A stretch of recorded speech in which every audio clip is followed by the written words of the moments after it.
welcome back in. This is SWH Live. I'm Chris Trepp. That's Jeremy Ellis. We're rolling along. A Pama Pro Invitational. It's been a great tournament so far. Had a little bit of a break, which is unheard of for us during these tournaments. It was a smidge. It was right after a long skills competition, so break is a relative term. And now back to the serious stuff. Yes. The skills competition wasn't. But the Snipers looking to clinch Pool A as they face off with the defending champion Rink squad. They had a win earlier against the Grizzlies to get back on track, a 7-1 victory.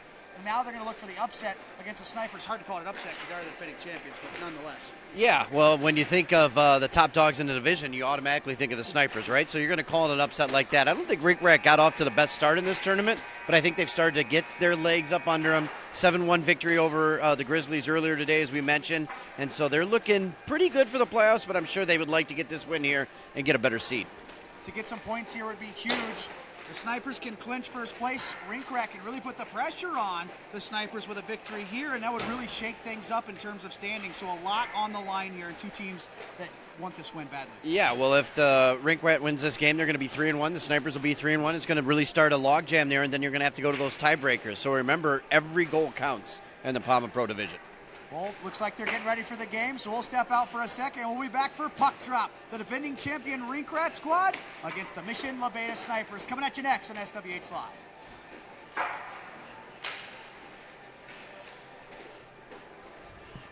I got a...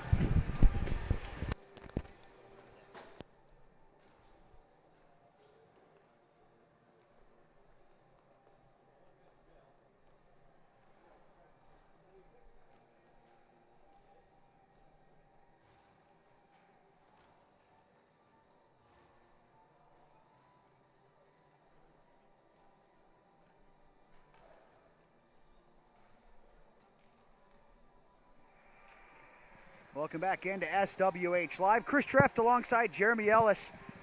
Mission Labeda Snipers, Rink a star-studded affair and a very aesthetically pleasing game, to say the least. The bright yellow jerseys against the bright red, and it's not just going to be flashy in terms of the jerseys, it's going to be flashy in terms of the game, because there's a lot of skill out there.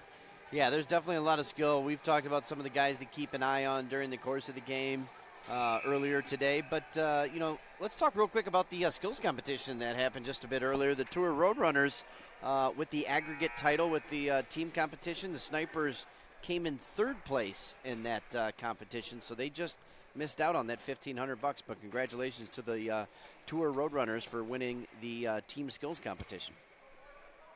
And that's a tough competition to win with top players from the entire tournament, and it was a very impressive win for them. The Snipers came up just short.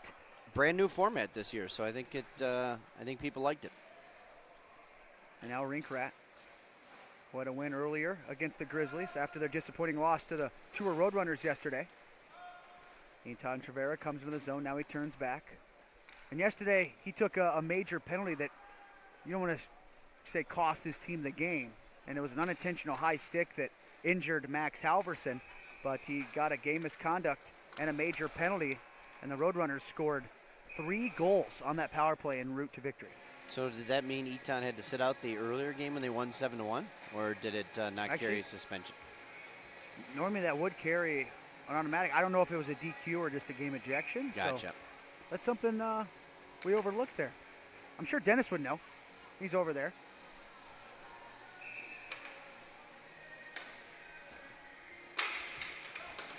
Face-off won by Shane Fox in the Snipers' defensive end.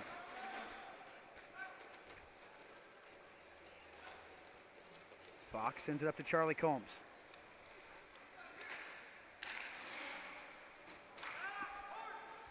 Now Eitan Trevera in transition. Spinorama tries the one-hand move against Fox, but that one was knocked away. Looks like Rink going run and gun here early. Ooh, that was a trip right in front of the official on Bilston.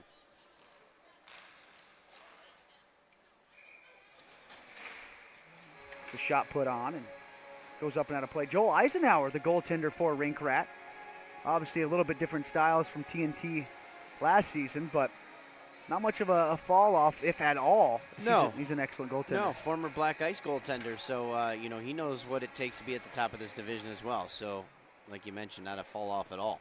Dennis informed me that Eitan did not have to serve it because it was just a gotcha. Gotcha. misconduct and not a game ejection. Well, you said it was accidental. Typically, the suspensions will come in if there was any intent involved. But I was curious to see if he didn't play in a game that they won 7-1 earlier today. And no one even saw it, really. It was kind of there was something behind the play.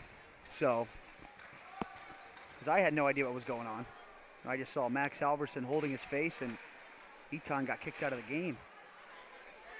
Max has gotten beaten up in a couple pro games this year throughout the season. Adams loses the puck. Batusov gets it back for Rinkrat and fires it into his own zone. Not to mention the college championship where he took a couple whacks as well that you and I did. Well, when you're good, people tend to try to beat you up sometimes, right? Big hit over on the far side. Kavaya trying to dig this puck free. Perry's a big boy down there, too.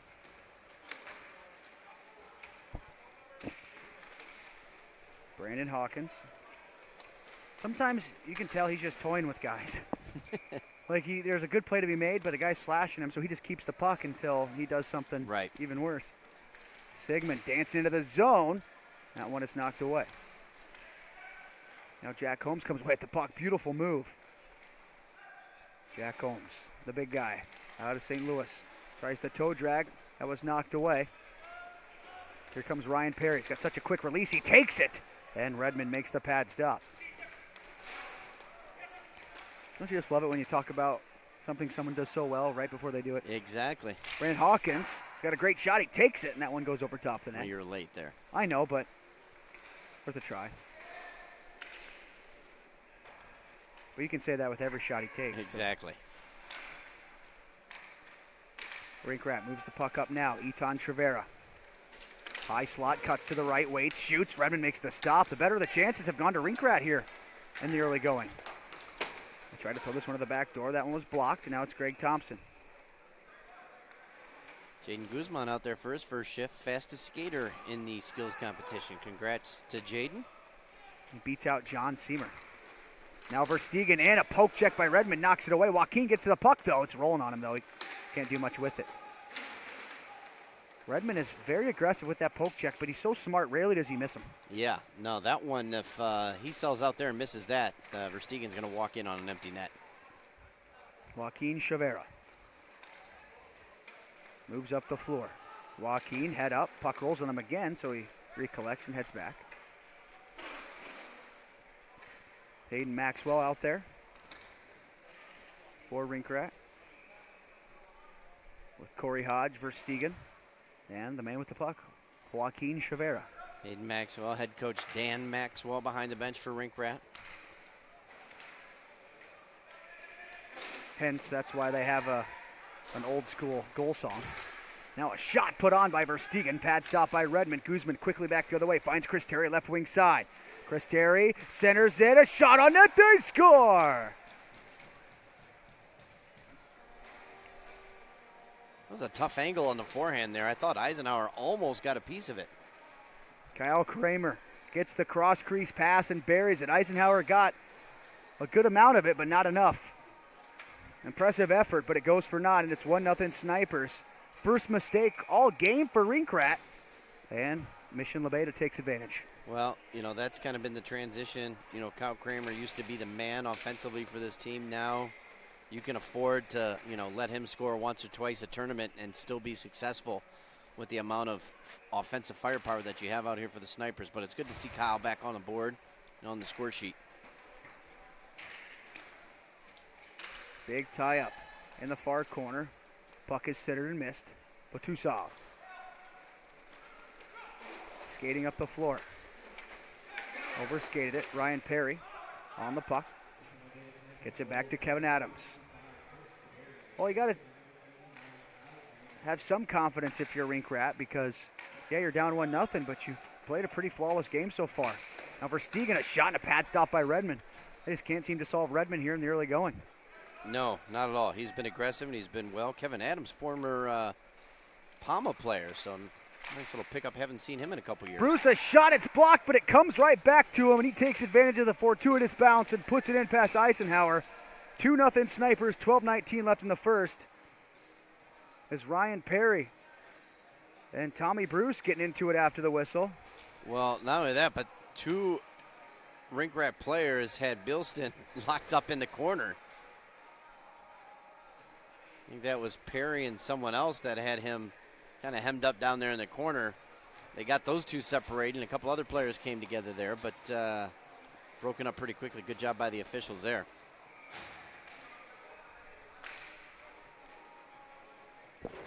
So the Snipers have been the second best team in this game, and they're leading 2-0. Yep. But that sometimes, it's not about the quantity of chances. It's about the quality. 2 goals from right in tight. First one was an odd man rush, so they know how to get the job done when the chances come. Eton to Verstegen, backhand shot, he scores! That was a beauty.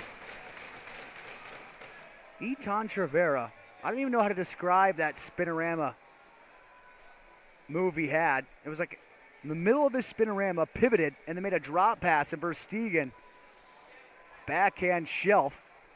Almost the most impressive part of the play was Redmond's save. After the puck came out, he didn't know it went in, so someone shot it, and he flashed the glove. It was a crazy save, just unfortunately for him. They scored just prior. Good job by Verstegen to keep skating, because once he made that pivot, it'd have been easy for him to just kind of stop skating and let Chavera just kind of continue with the play. He skated, and then when he made the pivot, he was open for a pass. Puck chopped back into the sniper zone. Brandon Hawkins nonchalantly goes back to get it. Send it up the boards for Sigmund. The return feed missed. Eton gets the puck to Verstegen. Verstegen has a lane, a shot, and Redmond makes the stop. He's faced 8 or 9 shots in this game so far, and he stood tall. Juicy rebound, too. Now Hawkins in the slot. Wrist shot, and it's blocked. Someone's Ouch. going to have a bruise. Ouch, Corey that's Hodge. Eton Chavera barking out orders with Verstegen. Verstegen gets it to him. Cuts to the middle. A wraparound. He's tripped up. Rinkrat not liking that no call right there, as Verstegen probably would have wrapped it into an open goal. Referee must have thought that he lost his footing. I gotta say, I am surprised. Then Hawkins rings one off the goalpost. Surprised as Eton that there was Chavera. no call. Eton against Kavaya. Nice move by Eton. He shoots. Redmond makes the save. Interesting if that one would have been in, because that net was about 6 inches off the spot. It was. I think it got a little bit knocked off on the save, though. Corey Hodge, who's probably going to have a massive bruise here. He is. He's got to be hurting because he ate a hard one there from Hawkins. Matt Berry went to shoot the puck, but it rolled on him. Jaden Guzman takes the puck and sends it up ahead. Nice pass. Kyle Kramer into the zone. Misses on the forehand try. Oh, nice pass by Guzman to send Kramer in on a long. Now Greg Thompson. There's a lot of California guys on this Rink Rat team, so it's probably pretty cool for Guzman to play against these guys he probably grew up idolizing. I know he's a NorCal kid, but California roller hockey altogether. It is, but it's definitely a separation of church and state, NorCal and SoCal. Terry, what a move! Wow. Dangles to the front, slides it 5-full, and Snipers get their third of the game. 9:37 left in the first. Hodge is not in a good spot right now. I think he just got hurt a little bit there trying to body up on Terry and took one up into the shoulder or the rib area there. That was after taking the shot off the stick of Hawkins, so rough start of the game for Hodge, who is one of the best defensemen in the game. Especially a guy who actually plays this position. Sometimes you get lost in, the best defenseman in the game. Guy scores a lot of goals, No. But well, let's just say talking one of the defensively, best yeah. defensive defensemen in the game. But sometimes that gets lost. Guys don't get as much credit as they deserve. Tommy Bruce around the back of the net. Fires it to center. Hodge still holding his midsection. I'm not sure what happened. Bad penalty there taken by Joaquin. He took out Bruce from that earlier brouhaha. Yep. Bailston.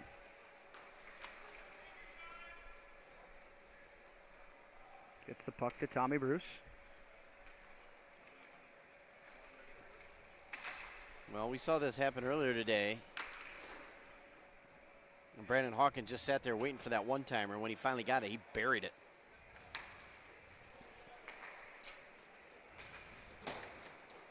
Puck around the goal. Tommy Bruce sends it up to Hawkins. He doesn't want to enter the zone yet. Now circle to circle for Charlie Combs.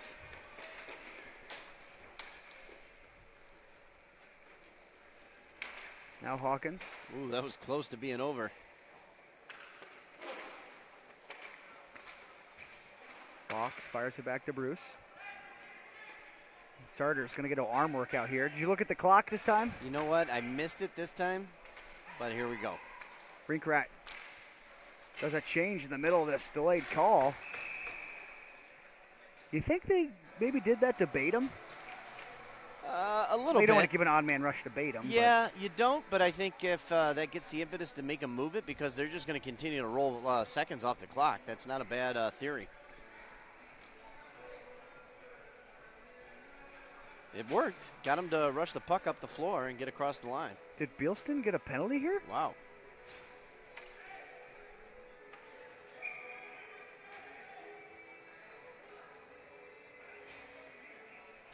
Where did that happen? It must have been something after the play. See if we can get an announcement on it. Mr. McManus is not going to like that call. Or not going to like the penalty taken, I should say. No. That's going to keep it 4-on-4 then, and that's going to take away the odd man. So it's an undisciplined penalty on Joaquin. And then Bealston does the same thing. Not 100% sure what he did, but. No, I'm not either. But I did see a signal for a high stick. And I'm pretty sure that that wasn't the case for Chavera. So I think that's maybe what happened there. Look at us using context clues. Sometimes you got to narrow it down. Detective Jeremy Ellis. Jack Combs over for Hawkins, goes off his skate. Corey Hodge back on the rink. No worse for wear. At least we think. Now a pass for Adams. Adams had it knocked away. Jack Combs over for Cavalla. California well represented in this game. Yes. Jack Combs around the back of the goal. He goes to the far side. Hawkins a one-timer, and Eisenhower an excellent save. It's a big save right there. Keeping it in a 2-goal game. Hodge turns it over to his fellow Detroit native. Hawkins slip shot, he scores. Are you kidding me? I tell you what, that is not what you want to see as a goaltender, is Brandon Hawkins cruising down the right side on his forehand and teeing one up from inside the top of the circle. There's no way that shot wasn't at least 100 miles an hour. No, that was an absolute rip, and bad turnover there by Hodge. He has not had the best of starts to this hockey game. Etan Javert is over there talking to him right now, trying to pick up a teammate.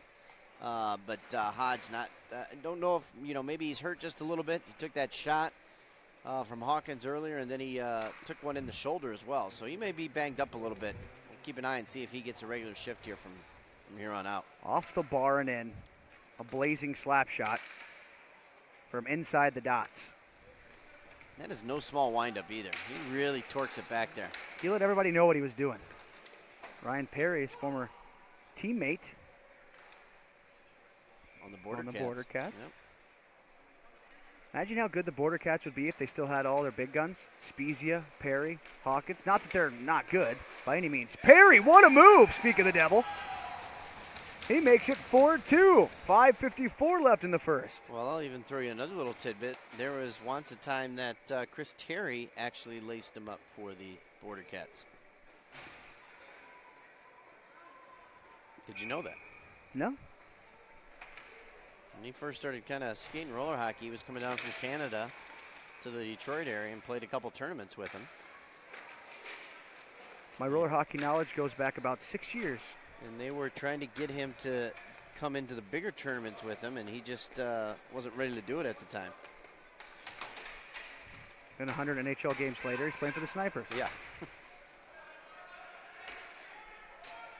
Bealston in on the forecheck. It's got to be scary back there for Fought. The youngster slammed softly into the boards by JP. Yeah. A little more mild forecheck there.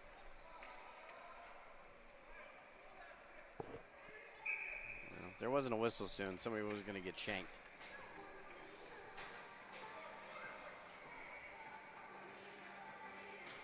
Face-off will go in the nearby circle with 5:15 left in the first.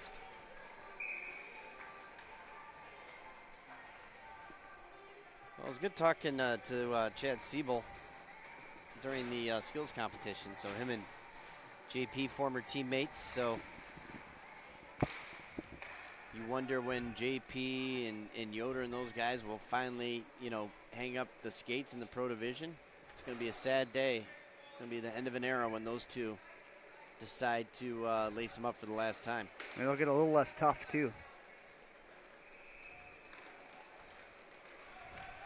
We make jokes about all the slashing and, physicality they play, but that's the way it was done back in the day. Sure. They're not dirty players.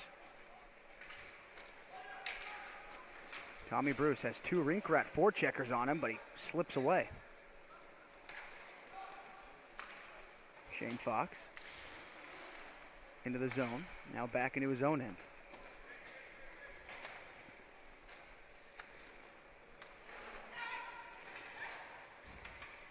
What do you think when Pat Maroon ever retires from ice hockey, he'll get back into the roller game? Oh, I'm sure. I'm surprised. Well, I wouldn't be surprised if he was out here lacing him up at the AA level or something like that, playing with his brothers.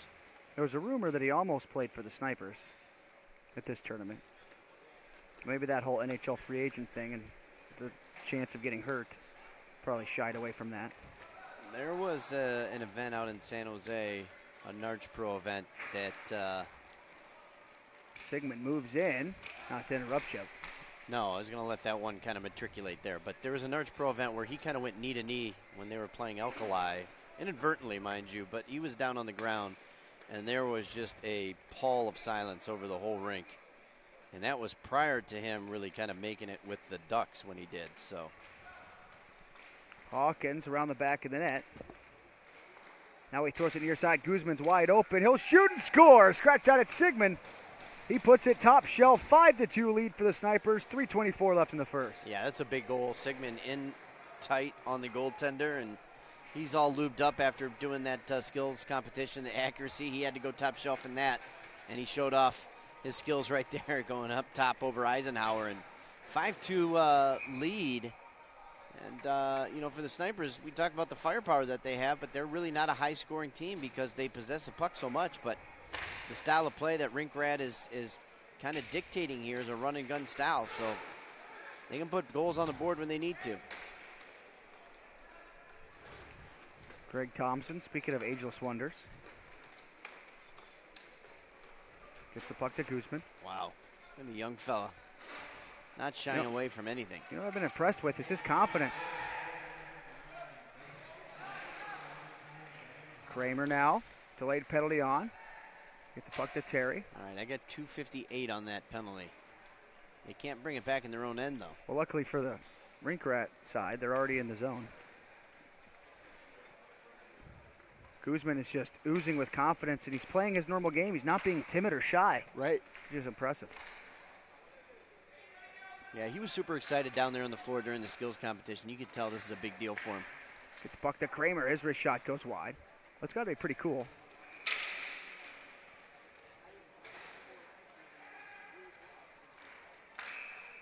It's a turnover. Ryan Perry disagrees with the call, talking to Mr. Sarter now. Or actually, it's one of the Bethman brothers, I believe. Sarter's over arguing with the Rink Rat bench. No, it's Cantino. Oh. Eric Cantino, I believe, is our other official. I thought it was a Bethman as well, but I was told otherwise. Just look at the helmet. Both Bethmans have the same helmet. One of them couldn't wear, like a Bauer. They both have to wear CCM. Power play for the Snipers. Already 5-2. 7 goals here in the first. Bealston. Funny watching Mike Sarter talk to head coach Dan Maxwell. Sarter would not be here if it wasn't for Dan Maxwell. He's kind of the guy that got him in roller hockey and reffing out in Arizona when they both lived out there together. Hawkins down low. Charlie Combs is denied. Now Terry, back to Hawkins. In front, wide open with Jack Combs. He just mishandled it. That was a beautiful pass, though. But he gets the puck back. He could be one of the best in the game at lifting players' sticks.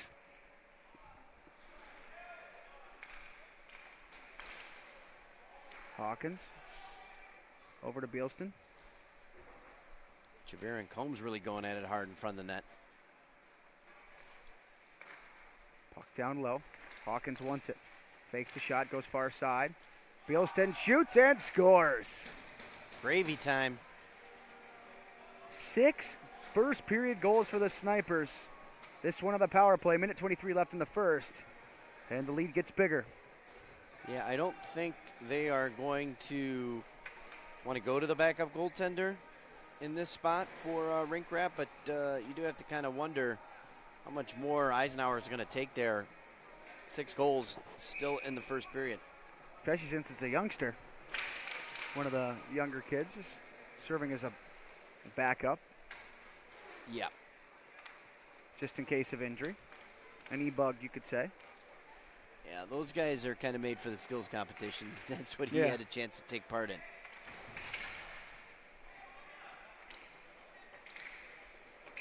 I mean, can you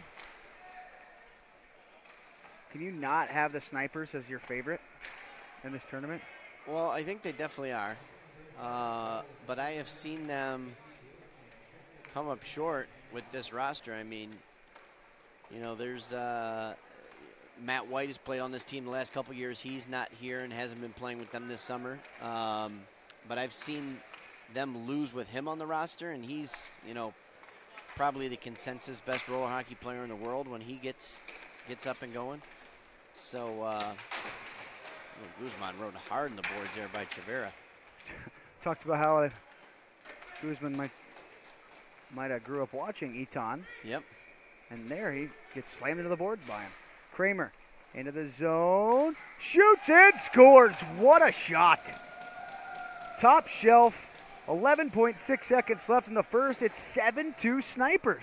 And that's the crazy Kramer of old right there. You could see he pulled it in to get the angle and then got his blade right up under the stick and just roofed it from in tight. I mean, this is just dominating. Rink Rat is either blown out their opponent or caught blown out. There's been no in between. I was going to say, they coming off a 7-1 win earlier today.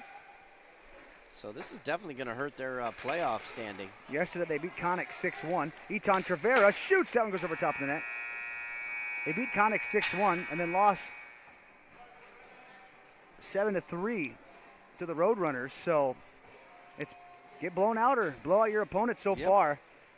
7-2, 9 first period goals, 7 belonging to the Mission Labeda Snipers. We're off for a break and we're back for the second period on SWH Live.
Welcome back into SWH Live, Sport 1, Parkview Ice House. My name's Chris Treff. His name is Jeremy Ellis. 2 teams on the rink, Rink Rat and the Mission Labeda Snipers. Pama Pro Invitational. Final round-robin game for each of these teams. 7-2 lead for the Snipers. Just Perry right off the opening face-off. Rushes into the zone and gets a shot off. And if Rink Rat drops this game and falls to 2-2, goal differential is going to be huge because there's going to be a couple 2-2 teams. So them getting back in this game, not necessarily winning, is huge. Well, that's going to be definitely a thing to keep an eye on here in this second period. I'm going to try to go ahead and pull things up so we can keep you updated in real time of what the playoff situation is shaking out here, Trefty. because it is tight to say the least.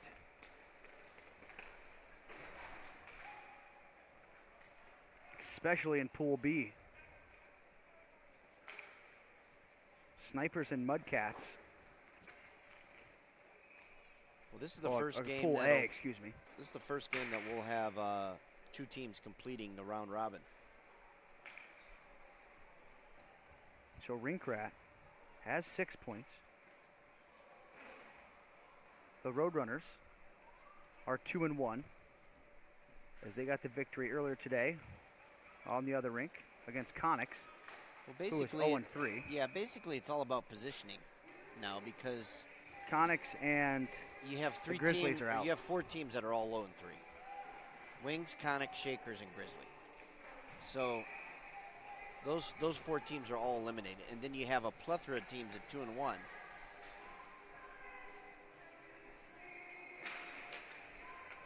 Six teams at 2-1, and the Snipers and Mudcats at 3-0. Yeah, so your playoffs are all but decided. Right. Well, the teams that are in, not the seedings itself. There's still a lot of work to be done there.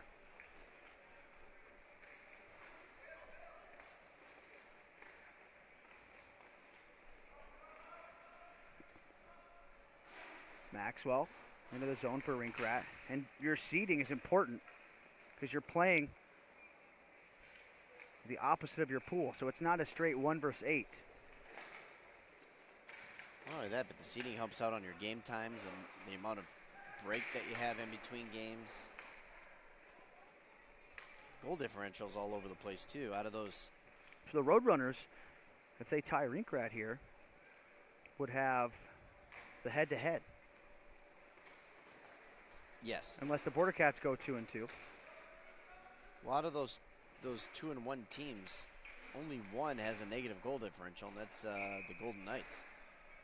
Because tonight, the Border Cats play the Roadrunners, if I'm not mistaken, right? I will check that. Should be. That or Conix.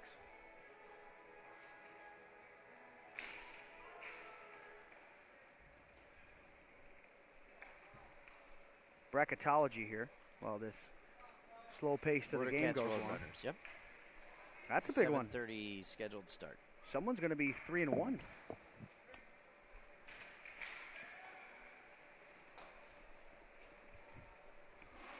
Well, they're going to be in 3-1, and they're going to be in a good spot. That's for sure. Yeah. So actually, Rink Rat's going to fall to 2-2. So they're going to be going head-to-head for that 4th seed against the loser of the game tonight. Well, what seed were they last year when they won the championship? It was relatively high. Okay. I think it was 2. Because they had a really good round robin and kind of surprised people, and then they continued it in the playoffs. Now Greg Thompson, a bar down shot. 8-2 Snipers. See if we can get a smile out of him for that goal. There it is. Combs is going to get him to chuckle a little bit. All right, well, I'm thinking Rink Rat is ready to just pack this one in now. Yeah, but you don't want to give up and get mercy. No, you don't. You don't want to give up by no means, but at the same time, I think you're just ready to live to fight another day. You know, you're in the playoffs. You're really, I mean, Trev, let's be honest. This whole playoff situation on the pro level, it's all about getting in. Yeah. Well, Rink Rat's +8 going into this game. Right. So, oh my. Brandon Hawkins off the post. So they're in the front seat of those 3 teams behind the Snipers. But if they get mercy, they're going to be a positive or even goal differential no matter what. But if they get 8 gold, they'll be even. And then you have the Roadrunners and Border Cats playing for the 2nd seed. Roadrunners +3, Border Cats +2. Now that is going to be a good matchup with a lot of storylines.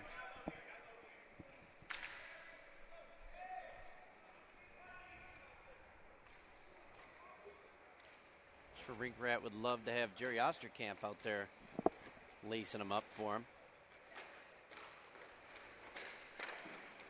Rekindling ties with all his He's on Chaveras. the Golden Knights roster. He's been playing with them. I don't know if he's playing Double-A and not in Pro, but he is on the roster officially, in case he did play. He is watching this one back at home, I believe, rooting for Rink Rat, I would presume. Perry worked to the corner by Kavaya. Yeah, the other thing with the the snipers too, and you got a big 6-goal lead, the last thing you want to do is get someone to take a stupid penalty that's going to cost them, because the next game is a playoff game. So you don't want to have anyone injured or suspended going into the playoffs. So, they're going to have to make sure they toe the line here at the end of this game as well. Jack Combs tries to go back post. Probably would have scored if he tossed the backhand. Well, I think he was trying to hit Kavaya on the backside, and he didn't realize Kavaya is already going back the other way. Yeah. He's not used to being that far up. He even said, he's like, Tim doesn't let me cross the red line. Exactly. You cross the red line, you better don't go below the circles. What? You're below the circles. It was funny because in the office, Kavaya made a joke. I'm not allowed to cross the red line. And Mitch goes, you scored in Barcelona. He goes, yeah, from the red line. Kavaya knows his role. And if you get a goal out of him, there you go. One of the most memorable goals I ever saw was PJ score an overtime championship game-winning Division I D1 goal at Narch in Toronto. I believe it was 2009, I want to say. And it was from pretty far out. And oh my! What a save by Eisenhower after a brilliant move. And he just had the arms up in the air all by himself, Selly. That was just stupendous. But I remember that one. That was an awesome goal to watch. Fox tries a spinorama, gets tripped up, pops up and still has the puck. No call. Now Redmond a pad stop. Yeah, Rink Rat just seems a step behind this game. Yeah, he was able to walk right in there.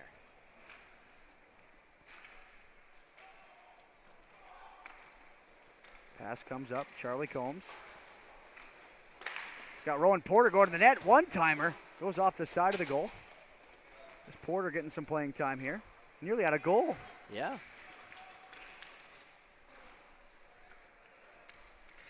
Hayden Maxwell dances to the front of the goal, gets upended. Now Greg Thompson get into it with Maxwell in front of the goal. That's something I never seen out of Greg Thompson. And look at Dan. Look at Dan over there smiling. He's getting a kick out of it. They must have really done something to make Greg mad. Yeah, you've got to push a lot of buttons to get Captain America ticked off there.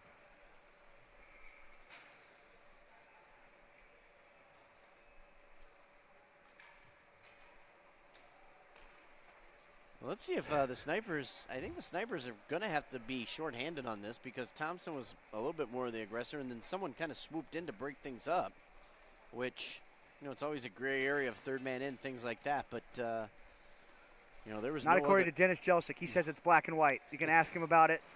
It went against him earlier in the tournament, and he has not let the refs hear about it, or has not let them hear about it ever since. Yeah, I would think, and there are two guys going in there. And so,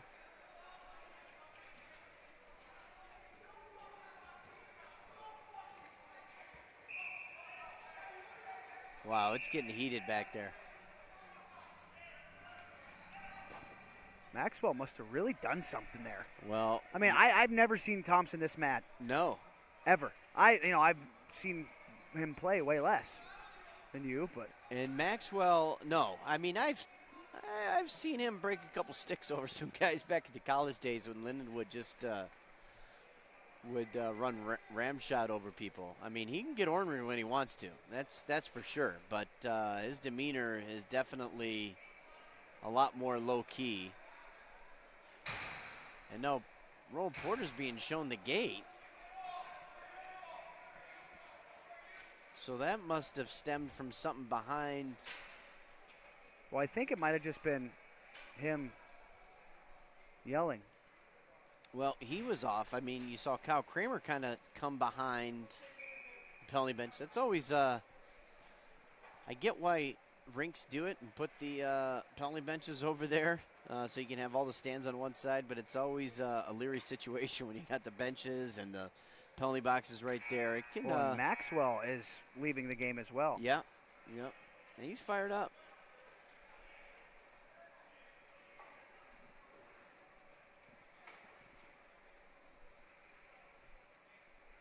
This is just, I don't know what was said, what was done. Yeah, Porter's fired up. Maxwell's fired up.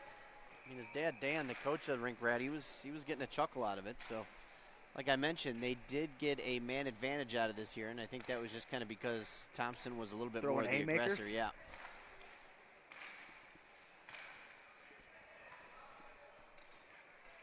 Well, power play for Rink Rat. Remember, goal differential is going to be huge. They're -6 right now in this game, which gives them a +2 rating on the tournament. And Rink Rat and Border Cats go at it later today. Roadrunners +3, Border Cats +2. And the Golden Knights -1 after 3 games. Well, they're in the other pool. Yeah, but they're the only team at that 2-1 record that have a minus goal differential. Oh, yeah. The Mudcats gave it to him. Wow. Speaking turnover. of giveaways, Eton Trevera shoots and misses high.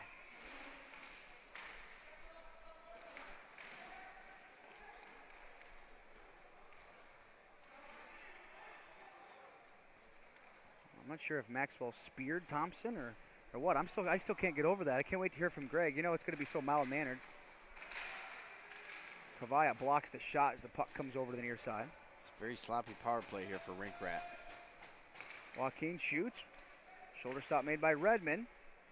Now Verstegen. Full strength.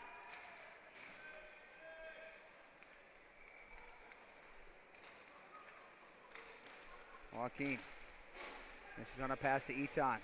Now Sigmund collects the puck and his thoughts and then fires it back into the zone.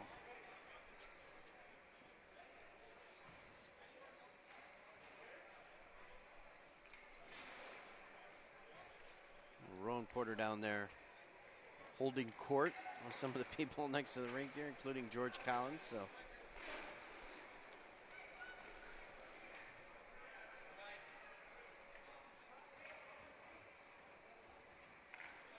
trying to get some dialogue down there. We can kind of hear it. George Collins, a big grin on his face as he walks away. Oh, yeah.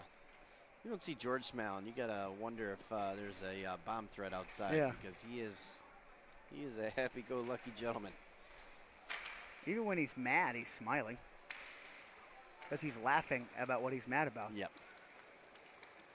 Tommy Bruce fakes the shot.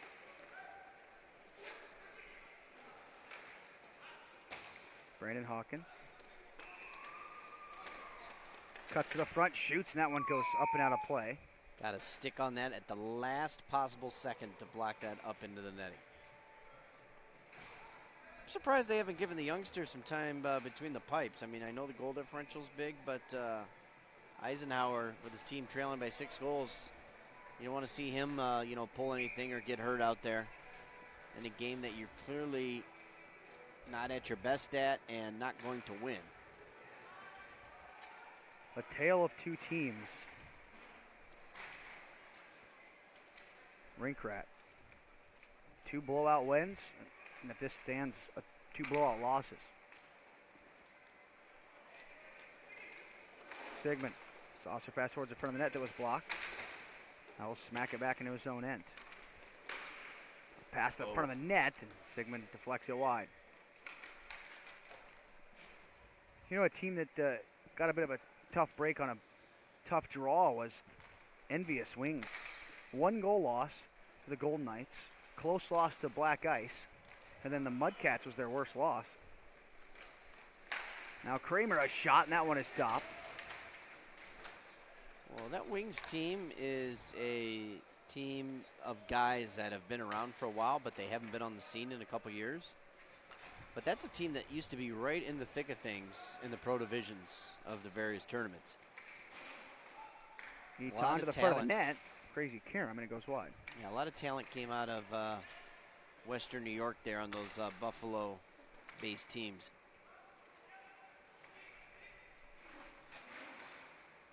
George Brown will take credit for that, some of it.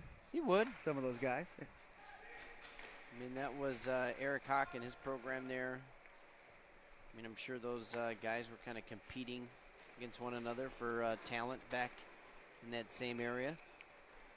Buffalo still got a bit of a market, but they used to be a huge roller market. It used to be big. I remember we did some Narch regionals up there, and there was quite a few teams. They had that Amherst Pepsi Center that was up that way that was a nice rink. I remember going up there to run a regional for Narch a few years back. That was a good time.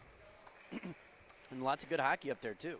There's been a couple other tournaments, smaller scale tournaments that have had events up there. So there's enough to support it. I'm sure it's just one of those things. Sometimes you just run out of facilities to play at, and that's what leads to the downfall of the game in certain locations.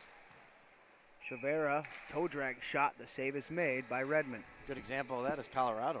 I mean, when I lived out there in, late 99, 2000, there was a ton of rinks.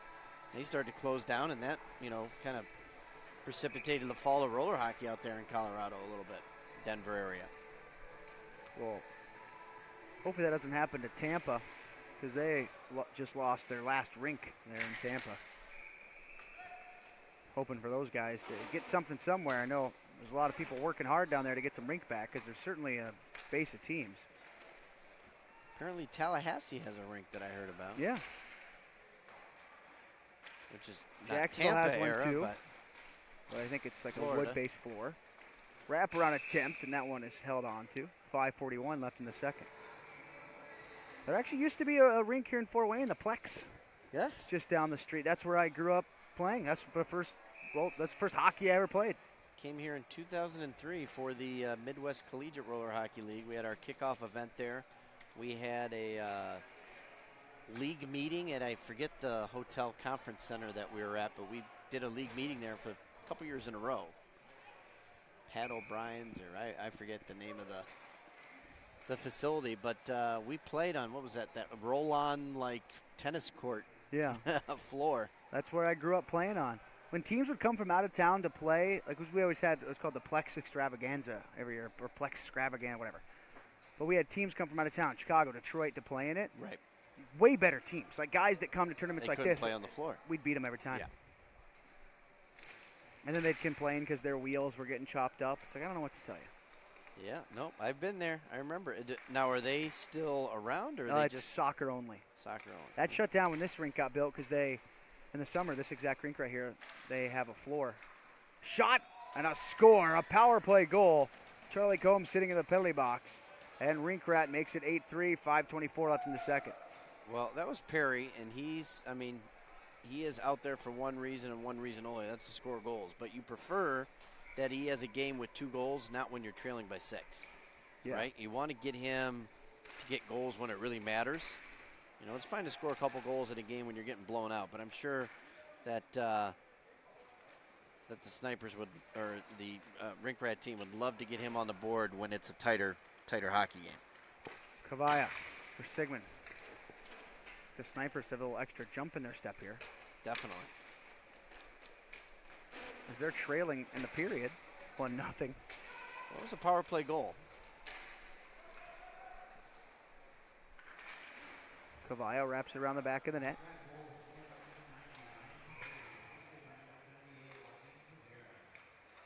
Perry from Joaquin. Fair up to Ryan Perry.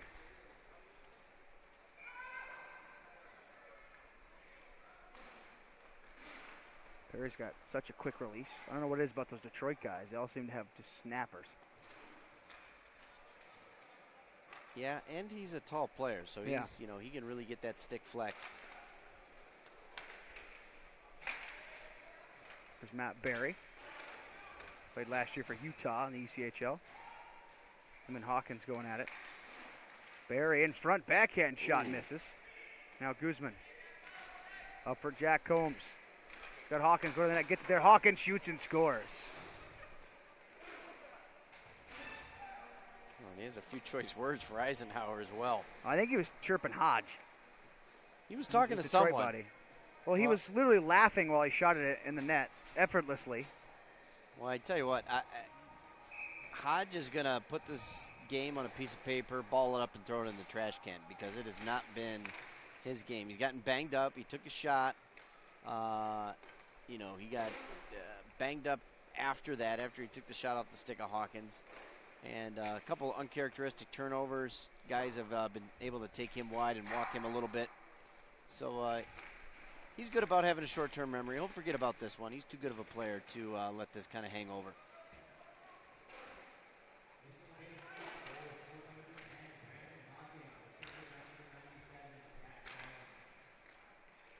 Terry back behind the net for Thompson. Now he heads up the floor. So I was told that Maxwell actually slashed Thompson pretty good. That's what fired up number 14. Chris Terry tried to toe drag, it didn't work. Must have been a nice two-hand. Because if Thompson's getting mad. Yep. Former sniper Brandon Barnett texted me that he could see it on the live stream. Now, these people at home have better angles than we are. We're up in the corner on the opposite sides of the cameras, and these multiple camera angles are just awesome. it's like watching a football game from home. Sometimes Just it's a lot more better. exciting Yep. than boring football games. But that's just me being biased as well. No. The one American that hates football. Not Georgia football, though, if Bailey's watching and listening. There you go. Better be careful. Backhand shot, and that one's deflected wide. Ooh, that took a funny bounce. I was forced into being a Georgia Bulldogs fan. Could be worse. Chris Terry. Yeah, she could have also went to a college that has a different name like mine. I can't even. Where'd you go to college? IPFW? What's that? Well, I can't even say Google it because it's Purdue Fort Wayne now. Yeah. Well, it's not Ayupui. It pretty much was. Chris Yeah. Kramer, or Kyle Kramer, sorry. Got a basketball program there. Yeah, we beat IU 2 years in a row. And then they dropped out of the school. That's where the I went. Shane Fox. Played Were you on any of the teams that came up to play Northwestern up in Chicago? Yes. Okay, then I probably reffed you a couple times up there. I remember. I was the guy with long hair, number 34, that everybody hated. A Big Ten tournament. Yeah. Buck forced to the corner. Latuso. He Knocked tried to to the do wall. the same thing outside a couple years ago, and the rink melted. It was so hot that day. Ooh. Chris Terry tried to play it across the middle, and that one was blocked. Now out front, Shane Fox, wide open, shoots. Eisenhower the save. Former teammates on black ice. Eisenhower stuffs Fox there. I'm still kind of interested to know who Hawkins was talking to. Had to be Hodge, right? Because they I grew don't up know. playing with each other? I maybe? don't know. I mean, he could have been talking to Eisenhower, too. I mean, he's lit him up pretty good here. I mean, he had that hit the middle bar before Eisenhower flinched. Yeah. And it wasn't like a fast pass. It was just lightning quick release. Snipers content with just killing this clock here to get a 6-goal victory. Well, that was quite a coup, picking up Hawkins for the Snipers. He is a if you had to game pick changer. one team for him to play on, wouldn't it be a team called the Snipers? Pretty much. And that'll do it. A 9-3 victory for the Snipers. They clinch seed number 1 in Pool A. Rink Rat will have to wait and see the Tour Roadrunners and Mission Bauer Border Cats result this evening. Well, I'm going to step out. I'm going to take a game break. Mr. Ellis will fly solo unless Dennis wants to jump in or whatnot for the next game. We have Tour Mudcats, Mission Black Ice. Mission Black Ice 2-1. Tour Mudcats 3-0. This is a huge matchup in Pool number B, and it's coming up next on SWH Live.